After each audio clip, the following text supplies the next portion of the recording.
Alhamdulillah wa kafa wa salatu wa salam ala nabina al-Mustafa amma ba'd.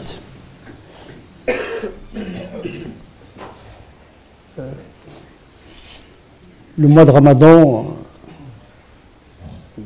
s'approche, il ne reste que quelques jours. Et en cette occasion, il est important de rappeler quelques notions qui nous permettent de nous préparer afin d'entrer très motivés dans le mois de Ramadan afin d'en bénéficier le maximum possible et à tous les niveaux. Tout d'abord, le jeûne est une pratique cultuelle, rituelle d'adoration inintelligible, c'est-à-dire c'est une pratique qui met le croyant avec Dieu à travers un langage symbolique, en l'occurrence pour le mois de Ramadan, s'abstenir de la consommation de la nourriture, la consommation sexuelle. Une entrée en imitation des anges. On se conforme à cette prescription pour plaire à Dieu, pour s'approcher à Dieu. Le sens même de l'adoration, c'est d'entrer dans une relation mystique, symbolique, avec la divinité. Et donc on prie pour Dieu, on jeûne pour Dieu, on fait le pèlerinage pour Dieu, on lit le Coran pour Dieu, à la différence des autres pratiques qui relèvent de l'éthique et du relationnel. On se marie pour nous, on mange pour nous, on achète pour nous, hein. Bien sûr dans le cadre de l'éthique et de la légalité chariatique, mais le relationnel n'exige pas l'intention, parce qu'on fait les choses pour nous, conformément à l'éthique musulmane. Par contre, l'adoration, on ne la fait pas pour nous. Et on ne la fait pas pour une autre créature. On ne se prosterne que pour Dieu, on ne jeûne que pour Dieu, on ne fait le pèlerinage que pour Dieu. C'est ça la singularité de l'adoration. C'est une relation homme-Dieu. Homme avec grand H, c'est-à-dire le genre humain. Et donc, le jeûne fait partie de ces pratiques inintelligibles, symboliques, qui permettent aux musulmans d'entrer dans une relation intime, rituelle avec Dieu. Donc, l'intention est importante. Laquelle intention repose sur la foi. La foi en Dieu. Donc on prie pour Dieu, on jeûne pour Dieu, parce que nous croyons en lui et nous croyons en sa récompense. L'homme est un commerçant, il ne fait rien pour rien, donc s'il pratique, c'est qu'il a l'espoir d'être agréé et d'être récompensé par l'adoré, qui est Allah subhanahu wa ta'ala. Donc l'intention. Mais dans ce genre de pratique, même s'il s'agit d'une pratique rituelle d'adoration, cela n'exclut pas l'existence de ce que j'appelle des motivations. Il y a l'intention, il y a la motivation. L'intention, c'est jeûner pour Dieu. On conscientise le jeûne. Ce n'est pas un régime, ce n'est pas une abstinence sans fondement, mais une abstinence qui se fonde sur la foi en Dieu selon le canon musulman, selon la forme établie par Dieu lui-même. Puisque l'adoration, c'est un langage, c'est un code de communication avec Dieu que Dieu lui-même a prescrit. Le fond et la forme sont prescrits par les textes. On ne peut pas inventer, il est interdit d'inventer un mode d'adoration, si ce n'est que l'adoration qui est prescrite dans les textes. Par contre, dans le monde du relationnel, on peut inventer de modes de gestion éthique de la vie, etc. Par contre, l'adoration, on n'a pas le droit de dire, voilà, Dieu nous a prescrit 5 prières, moi je vais me prescrire 6 prières. Non. Tu fais les 5 prières et tu fais le surrogatoire si tu veux. Tu dis non, le mois de Ramadan ce n'est pas 30, moi je vais les diviser par 2. Non, le mois de Ramadan c'est le mois de Ramadan, le jeûne c'est pour tout le mois. tu es cap ou tu n'es pas cap, ça c'est autre chose. Tu es capable de le faire, tu n'es pas capable de le faire, la prescription reste telle qu'elle. Tu as une dérogation ou pas de le faire ou de ne pas le faire. Mais on ne modifie pas le code de communication d'adoration. Il reste établi une fois pour toutes. Donc l'intention est très importante à cet égard-là, mais à côté de l'intention, il y a les motivations. Et il y a à cet égard deux formes de motivation. L'intention, c'est conscientiser l'acte. Quand je fais le jeûne, je sais pourquoi je fais le jeûne, je ne suis pas fou, je sais ce que je fais, c'est ça l'intention. Savoir ce que tu fais. Tu le fais pour Dieu, donc l'intention c'est pour Dieu, donc c'est valable. Il ne s'agit pas d'être intensément sincère ou pas sincère, la sincérité c'est autre chose. L'intention c'en est une autre. L'intention du jeûne, c'est de faire le jeûne pour Dieu, point. Il ne faut pas chercher midi à 14 h. Maintenant, être sincère dans la pratique, ça c'est un supplément. Le minimum, c'est conscientiser l'acte. Le maximum, c'est la sincérité qui n'a pas de plafond, parce que la sincérité des prophètes, ce n'est pas la sincérité des communs, des mortels. Donc là, il n'y a pas de quelque chose qui se mesure. Par contre, l'intention, d'une certaine manière, on peut la vérifier. Ça relève de la conscience.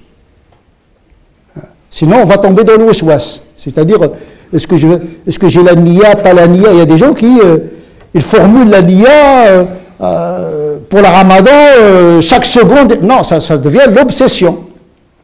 Ça devient une maladie mentale. Là, on n'est plus dans la niya, on est dans le waswas. On est dans l'éthique et les tocs.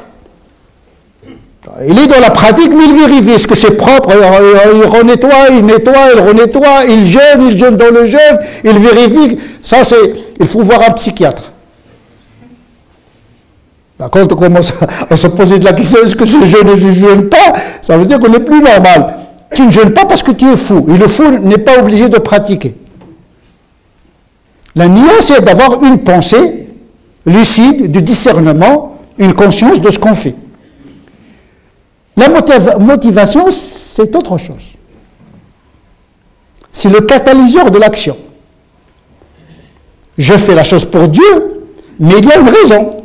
C'est-à-dire que l'acte du jeûne n'est pas absurde.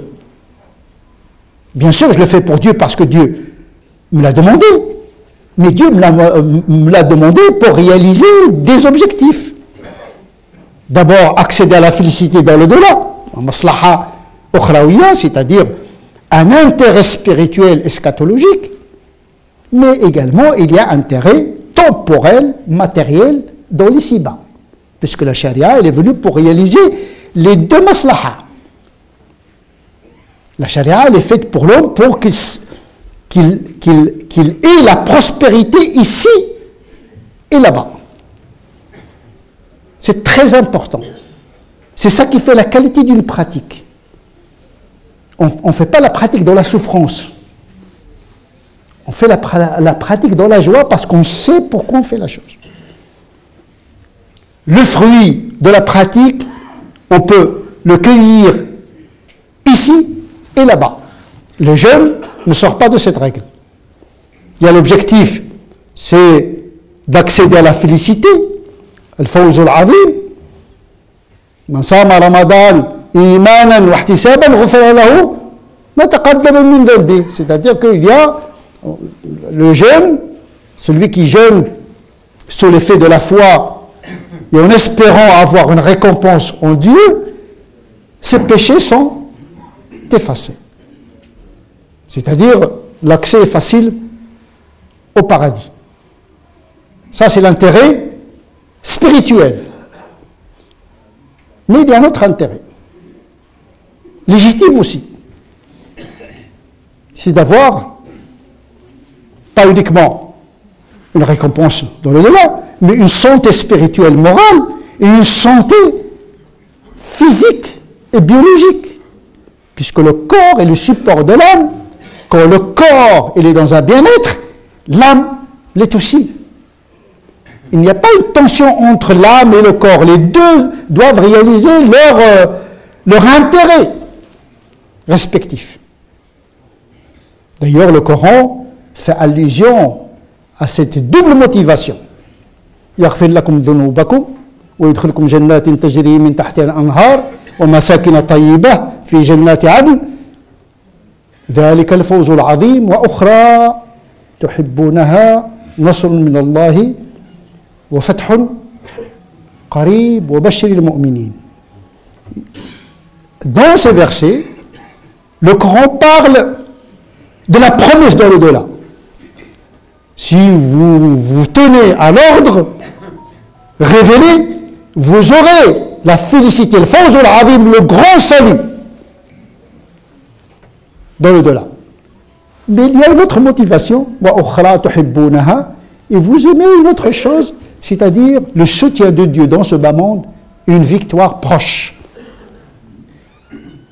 La victoire, bien sûr, sur la vie, on peut faire une exégèse parabolique parce qu'il s'agit là d'une défense légitime. Le verset, il parle également d'une situation conflictuelle où les musulmans ont été attaqués.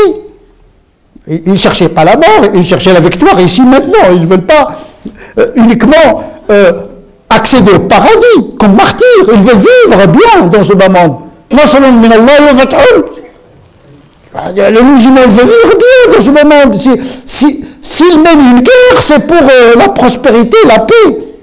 Pas de vivre dans une guerre perpétuelle et chercher le martyr et la mort.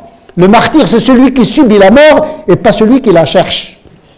Le martyr, c'est celui qui subit la mort dans une guerre imposée et pas dans une guerre choisie. Les ennemis, ils vous ont commencé, c'est eux qui ont commencé la transgression. Ne souhaitez pas la rencontre de l'ennemi.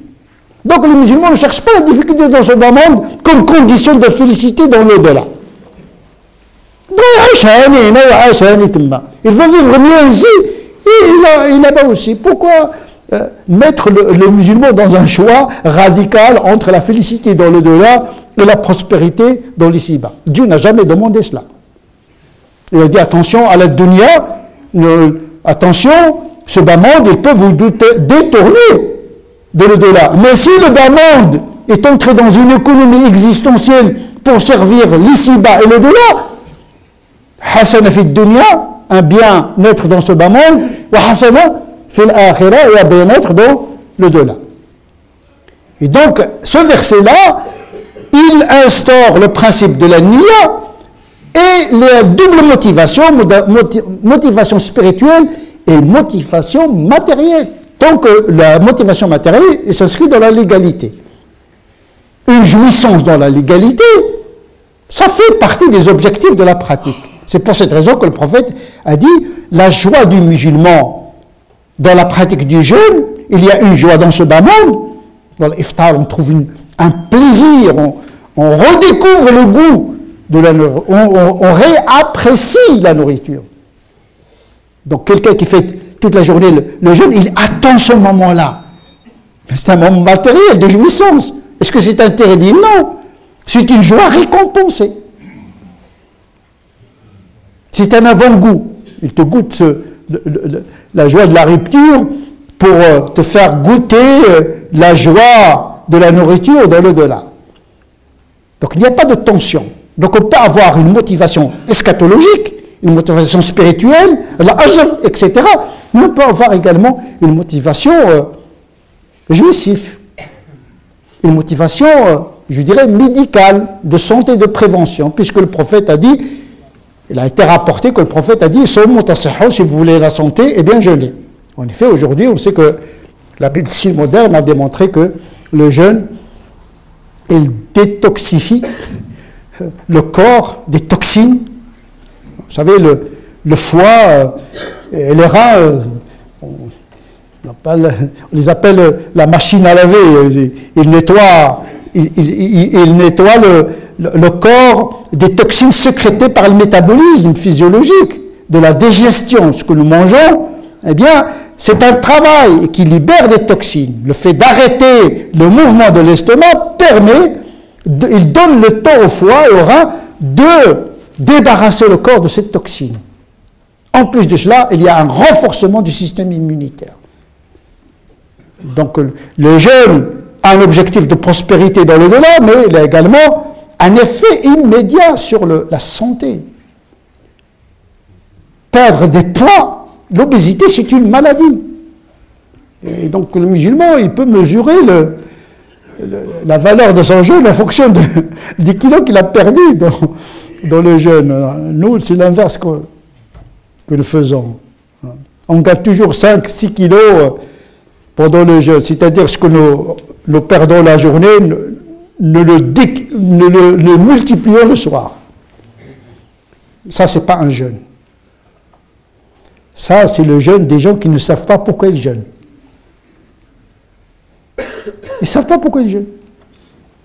Le jeûne, c'est un art spirituel et médical.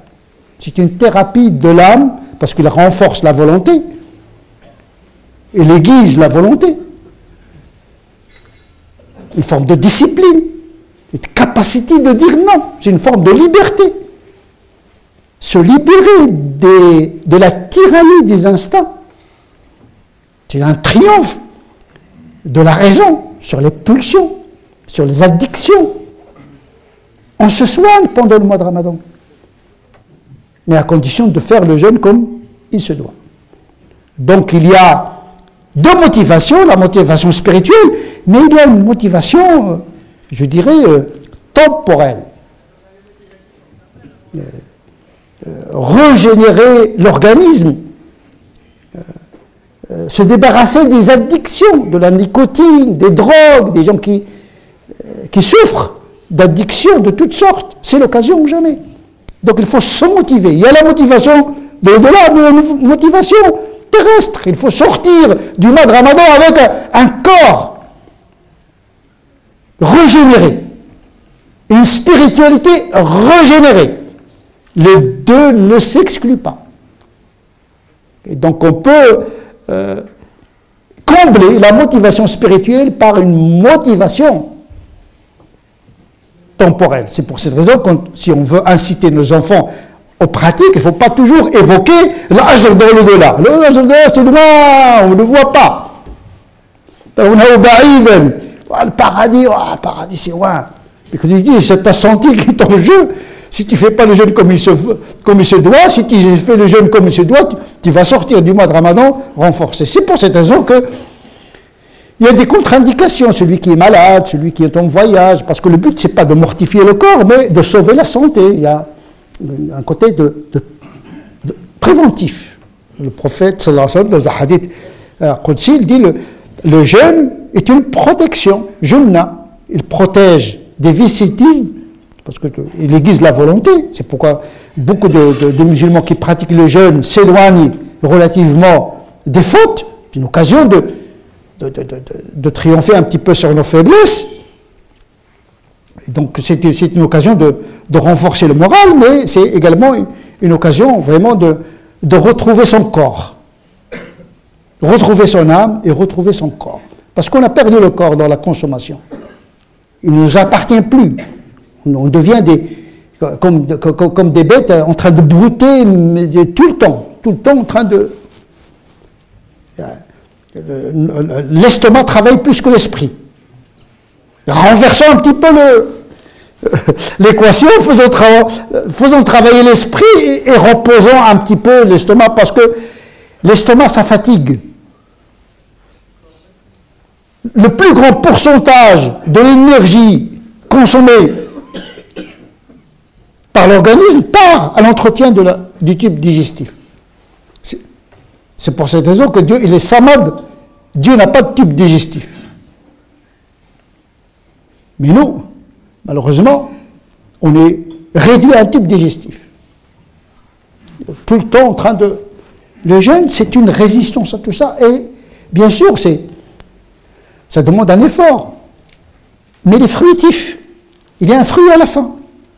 Tu récupères ta santé, mais à condition de savoir jeûner, parce que, comme la prière, le jeûne, c'est un art. Il faut savoir le faire, bien dormir, bien faire le fitr quand on rompt le jeûne, une discipline.